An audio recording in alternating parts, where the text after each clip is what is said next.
Welcome to the LARA News Link, brought to you by the Michigan Department of Licensing and Regulatory Affairs, where we are always customer-driven and business-minded. I'm Neva Civilis, your host for this edition.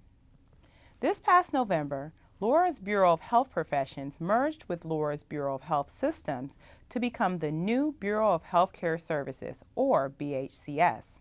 To learn more about the new Bureau's responsibilities in state government and how it services the citizens of Michigan, the Newslink spoke to Bureau Director Carol Engel. This brand new Bureau, the Bureau of Healthcare Services, is a combination of the former Bureau of Health Professions and the Bureau of Health Systems. The Bureau of Health Professions, as its name said, licensed and regulated all health professionals in Michigan. The Bureau of Health Systems was responsible for licensing and certification of nursing homes, hospitals, dialysis centers, clinical laboratories, basically any health facility except homes for the aged that are in Michigan. And we have so many programs within this bureau that range from medical marijuana to radiation safety and everything in between.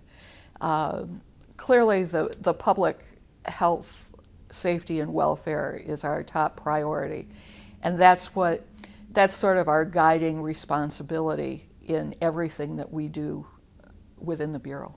The Bureau mainly communicates with the public through its web pages.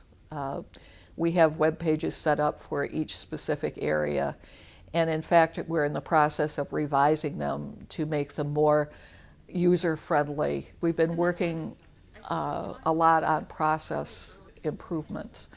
One of my first goals when I came in was to decrease the amount of time that it takes to issue a health professional's license. When I came here, typically people were told that it was going to take 6 to 8 weeks to receive a license. And this is across about 470,000 health professionals in Michigan. We've cut that time down to 23 days. We're the watchdogs of the health profession. There are a lot of people who think, oh, well, the different professions can regulate themselves. But really, in my opinion, the state has such a vested interest in the health of the citizens of Michigan. It's important that all of those health professionals and the health facilities also be held to the standards that are set, and that's what we do. For more information about BHCS, visit their website at michigan.gov/BHCS. Smart grid refers to the process of integrating modern technology into the existing electrical power grid to improve reliability, quality, and efficiency. To provide utility customers with more information, the Michigan Public Service Commission, MPSC, has issued a consumer tips sheet about the smart grid and advanced metering infrastructure, or AMI. The tips sheet explains how, as part of the nationwide effort to upgrade the electric grid, existing electric meters are being replaced with new AMI meters. These meters offer improved services such as a customer web portal, improved bill accuracy, outage detection, grid reliability, and more. For electric customers of DTE Electric Company and Consumers Energy who choose not to have a transmitting AMI meter, the Commission recently approved voluntary, non-transmitting meter provisions. The Consumer Tip Sheet explains the costs associated with those provisions and more. Find the Consumer Tip Sheet and much more information about the smart grid on the MPSC website at michigan.gov/MPSC.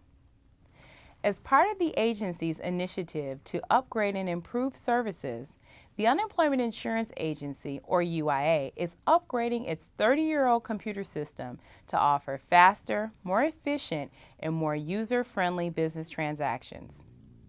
In August 2012, the UIA implemented the first phase of the Michigan Web Account Manager, or MyWAM, for managing employer tax accounts online. In October 2013, UIA will be launching Phase 2 of MyWAM for managing online accounts for claimants. MyWAM will streamline processes for filing claims and reporting online, resulting in quicker benefits processing time and fewer duplications and errors that can occur with manual data entry. Customers will also notice enhancements to Marvin, the system used to report biweekly for benefits.